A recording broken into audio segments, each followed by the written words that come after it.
Greetings and welcome to Eye on Golf with the Shotgun Start. It's another Wednesday. Andy, we are off to Scotland this week. How you feeling about the Scottish Open, links season, coffee golf season back? Brendan, I'm doing great. I'm feeling awesome. It would be one thing if it was just coffee golf, but getting that ISCO happy hour golf. That's what really gets me pumping. The ISCO Championship in Louisville, where you get just an eclectic mix of players. I was just scrolling through the field, seeing my guy Dick Sterney and Jason Scrivener teeing it up in Louisville. I just that warms my heart. I can't believe I flubbed the open there. You still got your Brendan in there. I apologize. I didn't pass the ball well. But yeah, you're all fired up about the ISCO. I saw Richard Stern this morning, and I burst out in laughter. I mean, eclectic is kind of a benign term to throw at what's going on there. But I wonder if he's played in America honestly since the 2013 P Cup at Muirfield Village. Honestly, now he finds himself in the middle of Kentucky. But let's prioritize here with the Scottish Open. We've got 8 of the top 10 players in the world. It's really split. It's half and half, 75 European Tour, or DP World Tour as it's now known, and 75 PGA Tour players. This sort of co-sanctioned strategic alliance model seems to be working a little bit. Now it helps to be anchored or attached to a major championship, which would bring a lot of people across the pond. But it really seems to be working. And you've got the best players in the world, waxing poetic about it. We heard Scotty Scheffler this morning with sort of the old, it's got sort of an old song and dance at this point, like over here in a practice round, I take maybe 4 or 5 clubs when I've missed the green.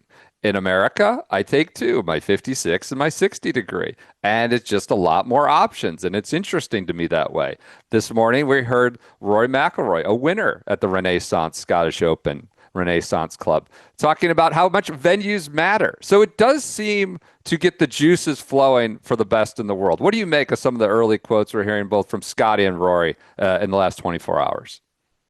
I mean, with regards to Scotty, this type of golf with around the greens having so many options is so conducive to him. He's a magician, an absolute, incredible player around the greens. And when you get a variety of lies and you get a variety of shots this and the turf is firm the thing is that over there, for anybody that hasn't been over there, they have fescue grasses, which, if you think about the different grasses that are across the world, where he was talking about grain in Bermuda, Bermuda's just sticky grass. No matter, unless it's dormant, like the ball is going to bounce and kind of grab when it hits the ground. Fescue's has very little friction, so the ball just kind of skips. Yep. So it allows you to hit a lot more shots. And I think, for a guy like Scotty Scheffler, this is a type of golf that allows him to showcase all the different shots that he has in his arsenal. I think that's what is so amazing about, links golf and why, the world of golf should have a lot of variety is because the more golf courses and conditions that these guys play in, the more they can show off what's in their bag. And I think that's like one of the things with why variety and why venues matter is allowing these great players, as they would say in the NBA, to get in their bag and show you what they got. Yeah. Yeah, there is the occasion though in links golf for a tinge of unfairness, and you wonder about whether the jurisdiction extends beyond the borders of the PGA Tour into a co-sanctioned territory. So that is That's right.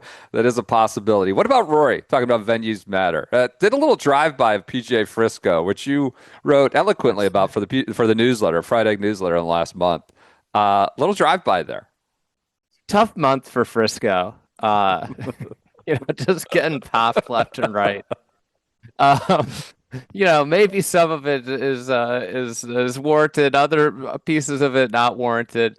Yeah. Yeah, I think like we saw this we talked about this with Oakmont. When you play a major championship at a course like Oakmont, when you're coming down the stretch on Sunday, you're adding your name to history. This is what happens every year at the Masters. Right. There's a weight to the tournament, not just because it's a major, but because it's the Masters. And when you play great venues, that's what it is. I'd like to just like throw in beyond Frisco. The Yeah. PGA went to Valhalla, went to Quail Hollow this year. I wouldn't say that those are like venues that people grow up dreaming of winning golf tournaments at. Yeah. So I think, the PGA obviously let's just like they're in a tough position. They get second Yeah. dibs. They're second dibs, and their schedule spot doesn't allow them to go to half the country. And everybody will Right. say, well, it was fine at Oak Hill. Well, it could have been really bad. And Yeah. they aren't going to go back there in May because it could be bad. So I think that's the thing. I think that if I was running the PGA, I would drastically reduce the number of venues we go to. I would go to like Southern Hills, Uh-huh. Kiowa, like shorten the bench down and try and find five great venues and do that every 5 years. And mix in an occasional new market. But yes, you have your core five. Yeah, it was tough. It was a tough. That quote's getting a lot of play here Wednesday morning as we go live here. But of course, when you go Old Course, Portrush, Pebble Beach, yeah, the new thing isn't going to be received as well. There's a newness that's an uphill battle, and that's just the way things work with history and major championships. Speaking of history, we were at the home of golf this week in Scotland, where Rory spoke this morning. I feel like the co-sanctioned this mishmash meld of PGA and European DP World Tour has worked so far. Would you like to see it expanded? I kind of gave you a little bit of a homework assignment of were we to expand this? How could it best work? Where would you like to see it work? I counted in the European Tour schedule this morning, 16 or 17 National Opens on their schedule. Like it is full, chock full of National Opens. You want to call Mauritius? That's a country. That's a National Open, the Mauritius Open. So they've got like it depends on how you cut the cake there, but it's like 15 to 17 National Opens. Are there other opportunities to do this, to get 75 great PGA Tour players on somewhere other than the typical PGA Tour schedule? Naturally, I this was a mouthwatering exercise when you saw Trophy Hassan and Yep. Magical Yep. Kenya Open as options. Yep. I I decided knew to you. stray away from Magical Kenya. It hurt my heart to not go with the Yeah. Kenya Open. I think it would be amazing if you could do this. What would be neat is if they did like a National Open series, like a circuit. And every year it kind of rotates around. And that's like how you sell these guys on like how do you get 75 of the best players in the world at different times of the year to these far-flung countries. I think the idea is that we are trying to elevate national opens and we are trying to elevate golf in new markets. I think when you look at Brian Rolap, the new CEO of PGA Tour Enterprises, his experience in the NFL with the NFL, they have done a very nice job starting to expand the footprint to new countries and new media markets where, that's how you grow when you're just a titan in domestic space, right? Like there can't be that much growth opportunity for, the NFL in the US market. So they looked at other countries to expand. For golf, this is similar. Like how do you expand the footprint and find new PGA Tour fans? And that's got to be through different countries, with it being such an American centric product. So I put together a couple, I've got four here that just make Okay. sense. But I think my idea would be that like different years, there are different golf courses that are different national opens that are highlighted. Maybe it's a continental Europe swing. But like for this one, the ones that kind of jump out to me off the bat, I think the third biggest TV market in the world is the Indian Open, or is India. India. So I think the Yeah. Indian Open makes a lot of sense. I think when Yeah. you think about like where is a place that we could grow the game of golf's footprint. Not grow. This isn't a grow the game initiative. It's just where could we popularize golf more? It's taking some of the biggest stars of a sport and bringing them to a country that doesn't regularly host the biggest stars of any sport. Good India, call. I think would be a very interesting option. The Indian Open, there's a great venue, a favorite of the shotgun start, a signature Gary Player design, DLF, that's just ready to put the world's best players in a pretzel. You want to talk about unique venues. This is as unique as they come. So the Yeah. Indian Open, like if I was just going to do this year one, how could we get three new venues? I would make a little swing. It's a 3 week swing. We go Indian Open down to the Australian Open. Obviously, I don't have to talk much about Australian golf. This is Yeah. as good as it gets. They have world class venues. They're hosting the Australian Open at Royal Melbourne, which you could make an argument with its composite course is the greatest golf course in the world. That should be at that time of the year in the winter. That's prime time golf in America. That should Yeah. be one that's right in the kind of crosshairs. Another one you could do while you're down there 3 weeks, go play these national opens is New Zealand Open, which Yeah.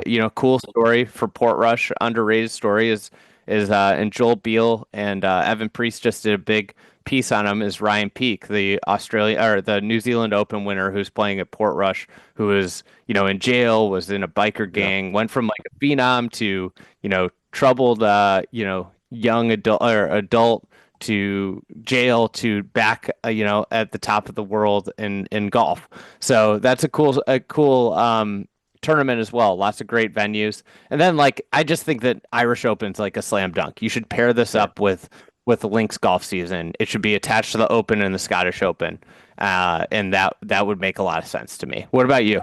What are your Makes thoughts? a makes a ton of sense in the summer. I think what you've hit on are the big ones here, these national opens. I might throw in what's known as the KLM Open, but Netherlands, obviously a ton of great golf options. Maybe not for necessarily a pro tournament tomorrow, but just to echo your sentiment, I think you've hit it. Australia, it's a mix of sort of, blue blood golf countries already with new blood like India, right? And expanding the footprint in these national opens and just going global.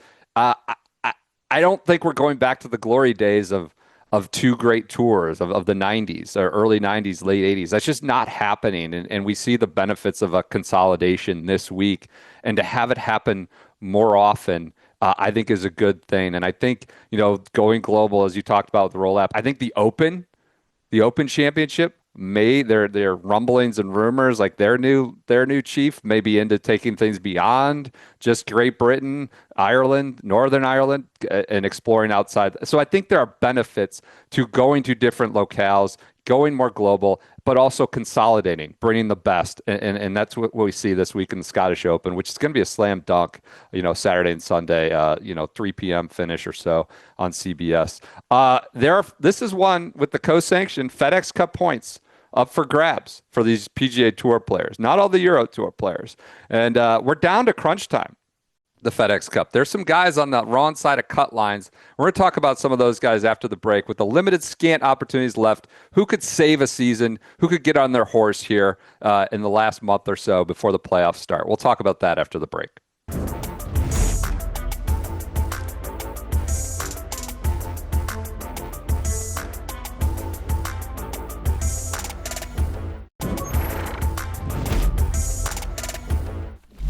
All right, welcome back to Ion Golf with the Shotgun Start. Andy, we have the Scottish Open this week. It's a co-sanctioned event, so not all the PGA Tour players are there. Half of them are at the ISCO, your event of the week. You're all about this ISCO Championship. But that leaves really only two full field of two kind of regular PGA Tour events before the playoffs, the 3M Open in Minnesota and the Wyndham Championship in Greensboro. Before we jump into the playoffs, we'll be at the Open Championship. You got Barracuda, sort of these opposite field events. There's not a lot of opportunity for points left. And, this is the time where you can kind of save a season. It doesn't feel like, we just had July 4th, like crunch time, but it absolutely is. And we wanted to spotlight a few names that if they can't outright save it, they can certainly improve it. We heard Xander Schauffele at the Scottish Open yesterday. Talk about how it was apropos. His picture was by the toilet because it was indicative of his season. He talks about how he's searching. It's been bad. He had several quotes. He's like, I haven't given myself a lot of reasons to believe I'm playing okay. It's a bad year, to be completely honest. I disappeared and I've played bad coming out of it. That said, I think Xander gets a lot of grace after last year, right? And given his injury, he's 57th in the FedEx Cup. So he's not someone I'm sending up alarm bells about. Someone I might, though. Let's like break these into certain categories. Top 30 guys, probably going to be at Eastlake, but could use a little like cherry on top, or use a little pick me up here at the back half of the season. I would put Ludwig Oberg in that category. He's 14th in the FedEx Cup right now. He's going to be at Atlanta, but he missed the cut at the Players, missed the cut at the PGA, missed the cut at the U.S. Open. Has basically had that 7th at the Masters. And hasn't really done a whole lot since then. Since he won, at Torrey Pines, it hasn't been good for Ludwig, which is hard to say as he's 14th in the standings now. In the top 50, I would put our guy Jordan Spieth. He's making just about every cut. Our guy, but that's about it. And he's a big name, he's a star, and all these things. But can we get a contention? He hasn't really scared contention other than a cup of coffee on the Memorial leaderboard. And he doesn't have a lot of time left. At the top 70 cutoff, I'm going to throw out Tony Finau as someone my microscope's on. I don't know if you had him on your list, but I'm just wondering what he is now at this point. What is Tony? He's 35. He's made almost $50 million in career earnings, won 6 times, but he's had, this may seem harsh, he's had kind of an irrelevant season. He hasn't even scared like a top 10. And he was T5 at the Genesis at Torrey. And it's just been, we hold people to different standards. And I'm just wondering what he is now. He's 55 in the FedEx Cup. Do you have any Finau thoughts? I just wonder where he goes. Yeah, I think an important preface to all this is this is the first year where the tour is extremely more cutthroat. So top 100, keep your card. Top 70 make the playoffs. Top 50 get you into signature events, which are huge for points. I mean, massive for your job security. And then top 30, if you make it to Eastlake, you get into all the majors. So that kind of lays out different echelons of the game, right? Signature events plus majors. If you make it to Eastlake, it's makes it very hard to lose your card. Tony Finau is an interesting one. We're getting to that 10-year mark though with him of being a very relevant player. And we've seen over the history of time, it's really hard to stay at a elite level in pro golf or any sport for more than 10 years. The really special players in any sport last, they go on for 10 plus years. So, Tony Finau, he's got a ton of kids. He's got probably a lot of stuff on his plate. I think one of the things that happens as a pro golfer is you get more famous, you get to be a bigger name. And naturally, we saw this with Ricky Fowler most famously, there are more and more obligations that take you away from your craft. With Tony Finau, I think he's been at the top of the game for a long time, and it's just hard to stay up there. It's hard to stay driven year after year after year to be an elite talent. He's 4 of his 6 wins have come after July 1st. We saw him get hot, 3 years ago, right? And win Detroit, Minneapolis back to back. He's 55th now, so likely to make the playoffs and earn that August trip to Memphis, which I know everybody's looking for. So he seems likely to get a playoffs. But other than that, it just feels like someone who could save a season. Do you have some folks in mind with the month to go? Yeah, I'll throw a few out. I think Akshay Bhatia at 43 is one that I think everybody wants to see him continue this ascendance. He's 23 years old.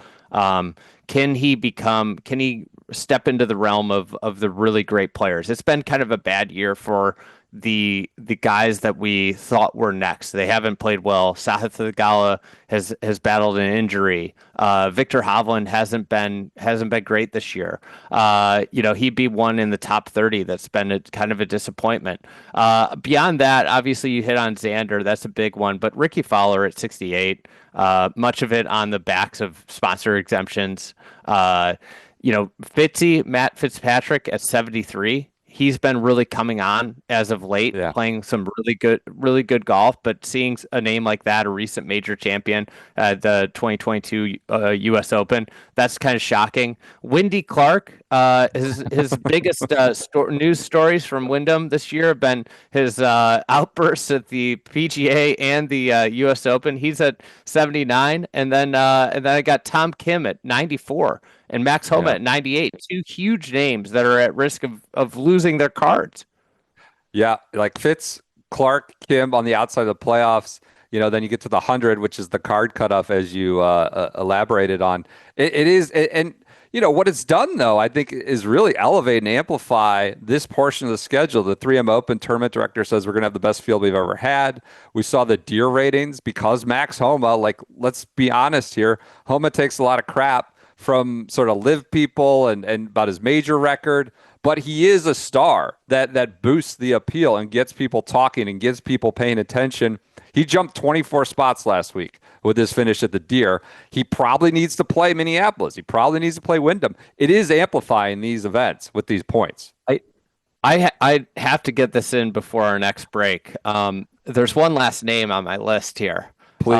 At number 136. Do you know who's number 136? Got him on my list. Outstanding. Got him right on my list. The great one, Matteo Manassero. He just needs to go back to Europe. I mean, he's playing in Europe probably right now. He doesn't suit the PGA Tour. I think he's happy to just not go to Minnesota. Like, the boy belongs in Europe where his talents can be truly appreciated. But yeah, 136, not great. A handful of those Europeans who came over are probably going back after a year. But this is a good run. I think what we're doing here with the cutthroat nature is making some of these events more intriguing. Imagine if they went to 70, how much more interesting it would get. That's the reality of the situation, is the more competitive you make this, the better and better each event is going to get. Yep. I agree. After the break, we're going to go make a little transition here. We're going to talk a little golf course architecture 101. You got a set of Redans, template hole. This is obviously prominent in North Berwick, adjacent to the Scottish Open this week. So we're going to talk through Redans, do a little GCA 101 after the break.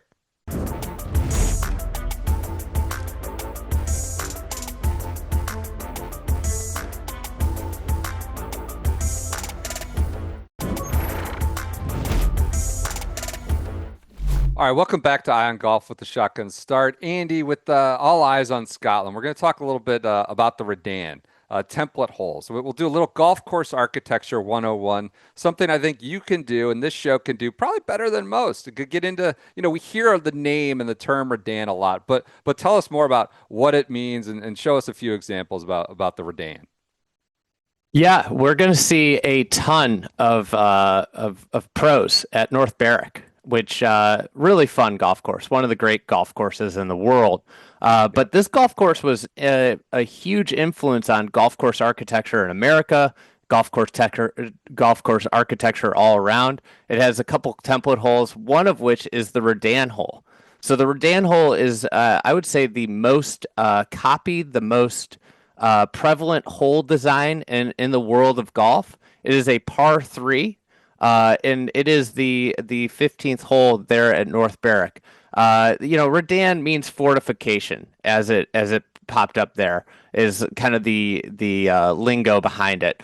The architect Ben Sayers built this hole, and it is a par 3, and you can see it's heavily fortified. There's bunkers on the right and left of the green. There's 2 bunkers in front. The idea of the hole was that you carry just over those fronting bunkers, and a running shot would run in to the green that pitches severely away, as you can see on the video there, how severely the green pitches away and right to left. So it kind of calls for a little like right to left running shot. With today's modern game, it's changed a little bit. It's like a mid-iron shot. And the idea of the shot really is you're going to aim short and right of this hole location, and the ball's going to run into it. I think this is a common misconception with the hole is that they don't play this kind of short right shot. You aim away from the flag to hit it close to this. So this is one of the great par threes in the world here, the 15th. And it was copied by C.B. Macdonald, who went across. He's really the grandfather of golf architecture in America, went across the pond and said, what are the ideal holes of golf? And he started to bring them at golf courses around the world. So here at Chicago Golf, Seth Rayner, his colleague, and his design, the seventh is a world famous Redan.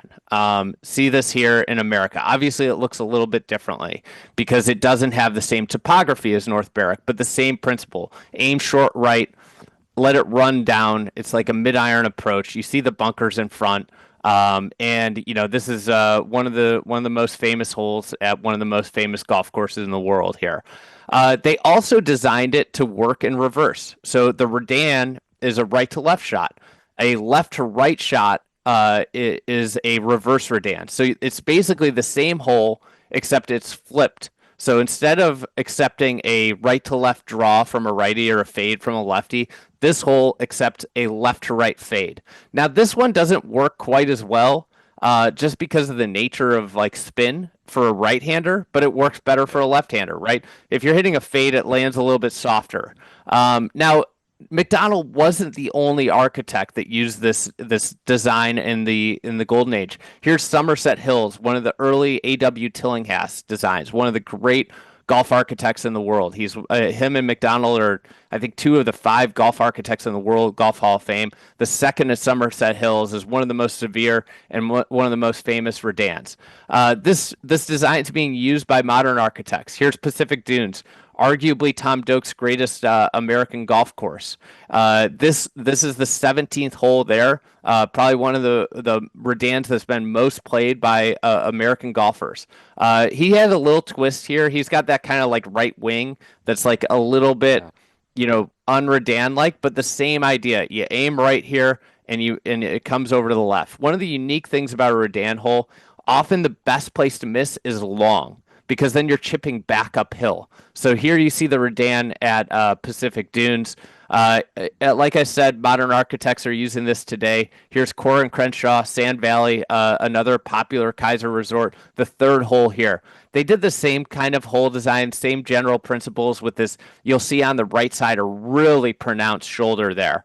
And the worst place to miss is going for that shoulder, going for that shot that slings in and having it miss right. As you've seen with every hole, what you end up with is a very devastating approach shot or a recovery shot, either from a bunker or in this case from short grass right of it, because you're going to have to be pitching up over this big slope and then everything's running away from you. So that's Sand Valley's 3rd hole there, which is they also used it on their short course, the 16th on the 17 hole Core Crenshaw short course. The sandbox at Sand Valley is also a Redan. So that's the principles of the Redan. I would say one of the most misconceived ideas of Redan, the key is the green running away. A lot of holes that people will call a Redan, they don't have that green that runs away. But most popular par 3 in the world there, the Redan hole.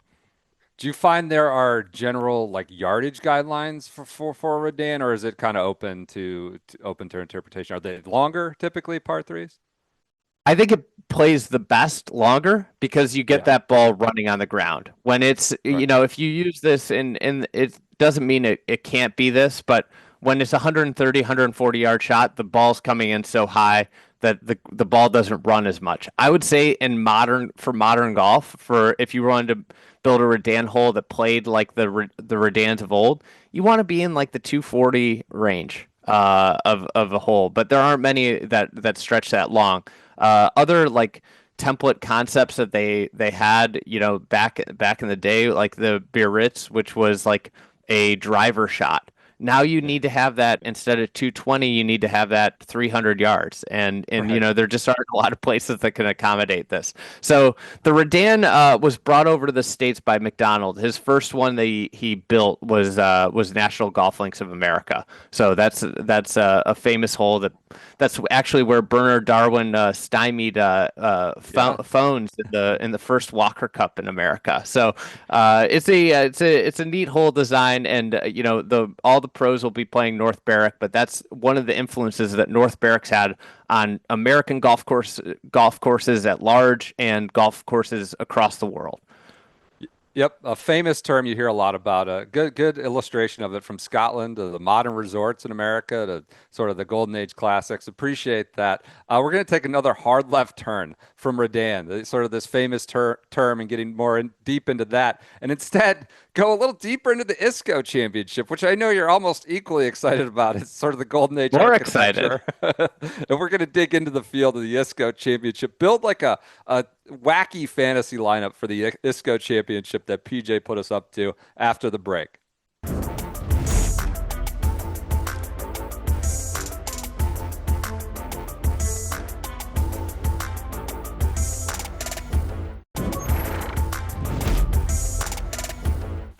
All right, welcome back to Ion Golf with the Shotgun Start. We're going to dive into the ISCO Championship, which, the Scottish Open is co-sanctioned. The ISCO, I guess, is co-sanctioned. Something the DP World Tour players get shipped over to Kentucky. Then you have a mix of Young Guns and Mules and KFT, sort of 4A guys in Kentucky. And it's just a bizarro tee sheet that we have at the Hurstbourne Club, I believe, in the Louisville area in Kentucky. So, PJ, you devised a game to sort of better illuminate the unique field composition. And can you elaborate on what this game is? What are the categories we're supposed to fill here? Yeah, everybody loves a good draft on sports talk television, right? So we have you got to pick your favorite DP World Tour drop in into Louisville. Your favorite old guy. There's some guys using career money exemptions, career cuts made exemptions out here in this alternate field event. I give us a young gun and just your normal rank and file mule that has a chance to clean up, get a victory in this alternate field event with the big guns overseas. So the point is low scores, the best four guys, because I feel like Yes. we're probably going to go for humor a little bit as opposed to guys we think are actually going to go low. But the goal is to build a four-man team that will win low score. Do you want to lead us off with these categories? Sure. Take us away. I'd be honored. DP World Tour, as you could probably expect, I have high hopes for this guy. Came up on the wheel last week for me. I'm going with Jacob Skov-Olesen, just dropping in to an alternate field event here. As I said, he's in the top 10 on DP World Tour scoring average on the season, so he's actually playing pretty well. But this is a guy that can finally start to make waves in America. A sneaky. We've been talking about the Danes so much with the Ryder Cup. Could insert himself into consideration. I'd love to see how Luke Donald handles. Luke Donald's playing with Harry Hall and Rasmus Nørgaard Peterson, two potential captains picks at the Scottish. How much stock does he put into the ISCO if Jacob Skov-Olesen can pull through here? My old guy, going former number one player in the world, FedEx Cup champion Bill Haas. Not every day. I love that. Love that. I was eyeing Bill Haas. Not every day. Anything? Saw that. Not every day you can get the number one player in the world on your team at an event like this at the ISCO. So I'm getting the former world number one, Bill Haas. My mule, rank and file, going with Ches Reavie. Hasn't played a PGA Tour event since May. This is the guy. He's got 3 wins. This is the guy who's shown that he can do it. I wish this was the Travelers, but I'll take him at the ISCO. See if he can bunt it around out there. And my young gun. I won't take the obvious young gun answer. I'll leave that for one of you two so you can actually pick the likely winner of this tournament, Michael Thorbjornsen. I'm going to take Jackson Suber, who has had a pretty good week at the Rocket. He's 9th in strokes gained approach this year, so he's been a great iron player. Just interested to watch him at kind of an alternate field event and didn't want to take the low-hanging fruit of Thor. So that's my 4. I'm going Jacob Skov-Olesen, Bill Haas, Jackson Suber, and Ches Reavie. Wow, The what a Subaru. fantasy team. The Subaru. I love that. A little grocery getter. You're riding that to victory. Andy, you want to go next? I'll defer to you. Let you take my All guys right. if you want, but you go first. And give us a I, category. you know, anytime you're talking about coming across the pond, making the travel, making an international travel, you want a man that's comfortable, traveling the treacherous high seas. So I'm taking my guy, Jason Scrivener. I haven't seen this name pop up in a while. I was shocked when I opened the field and saw one of the Yeah. shotgun start favorites of over the years is Jason Scrivener. We always joke that he's a man of the high seas. Right. So I'm taking Jason Scrivener. Don't think he's been playing great recently, but that's No. okay. There's nothing like changing the scenery and finding new turf Mhm. to conquer. So for an old guy, I'm gonna go with the original problem of the 2010s. Everybody loves to talk about golf in the 2010s. They think about Anthony Kim. They think about the emergence of Ricky Fowler and Rory McIlroy. I'll tell you which guy was the real problem. Nick Watney. Nick Watney, for anybody that was a fan of golf in the 2010s, was he had that West Coast cool look. He was kind of the original high ball power, 6'3" golfer. Nick Watney's still doing it, still out there cashing exemptions and taking his time out till the senior tour. For the young guy, I'm gonna go with a guy that played really well last week at the Deer. PJ saying Thor's gonna win. This guy might win. Jackson Coiven, Yeah. Auburn star, is I think without a doubt the best player in amateur golf. I think he should just turn pro. He has the chance to be a generational driver and putter of the golf ball. Those two things add up usually to low scores. I think the big thing he has to improve is an iron play.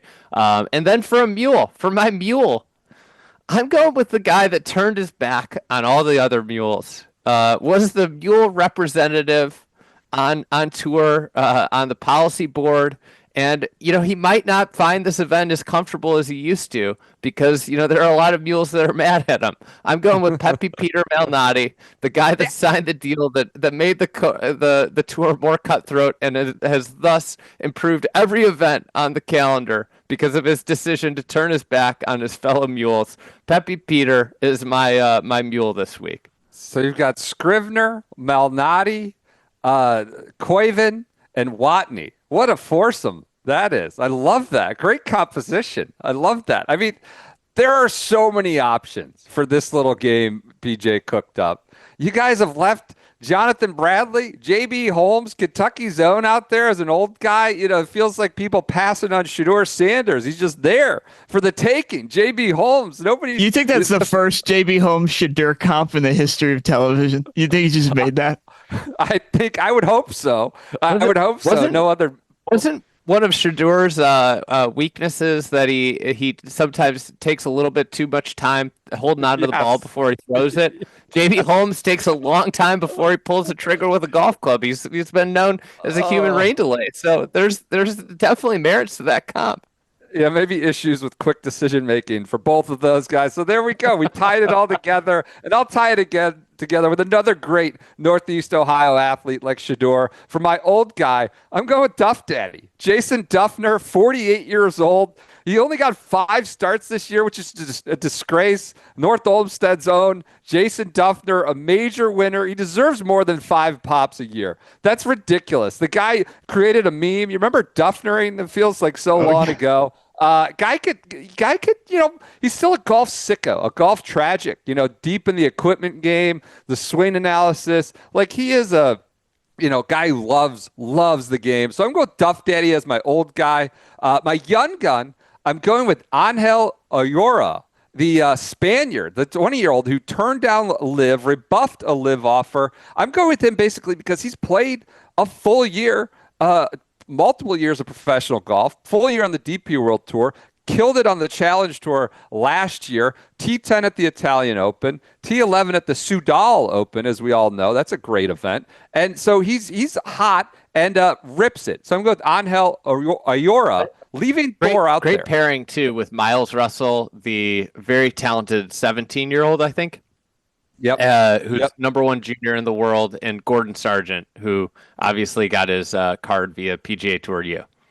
So going with Iora's professional experience and hoping he's a horse for course in Kentucky. And what we know will be is my mule category. I'm going with the home game models. I think, there won't be a more anticipated homecoming this month. That includes Rory at Portrush, then the teeter-totter coming home to Kentucky. Josh Teeter, 46-year-old, top 10 in the KFT this year. He is my mule. He's Kentucky, my old Kentucky home. He always seems to play well, whether it's Barbasol, ISCO. He shows up. This means a lot to Teeter, and I expect Josh Teeter, kind of your classic 4A guy. He's, of course, doing great on the KFT again this year.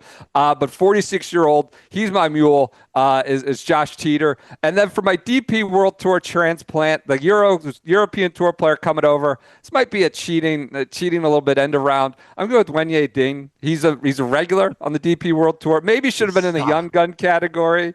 I went to Arizona State. Knows he's his trying American to win. golf. I wouldn't have taken Duffner. Come on, let's Teeter. Let's be real. But yeah, I'm going with Wenye Ding. It's probably my top DP World Tour transplant, as opposed to Andrea Pavon and the likes of that. That's my four: Ding, Duffner, Iora, and Teeter. I'm disappointed nobody went with Elvis Gerbach's kid, Joel Gerbach.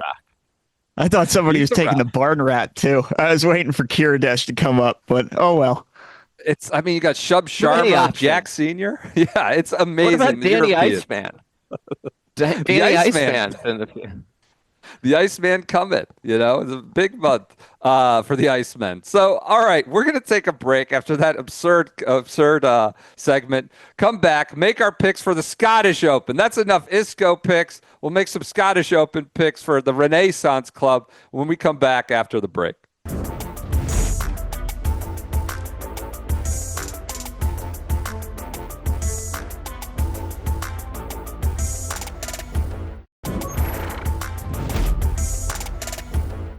All right, welcome back to Eye on Golf with the Shotgun Start. As we do every week, we're going to close it out with some picks. I know we can, these are very closely watched. We can move markets with these picks here at the end of Eye on Golf with Shotgun Start. This is a critical segment. We're going to Scotland. We're not doing ISCO. We're doing the Scottish Open, the Tom Doak course, the Renaissance Club, links turf, links like. Obviously, it's become much more familiar with the annual stop here. So we have some more data. Andy, who do you like this week at the Scottish Open? It's a worldwide event.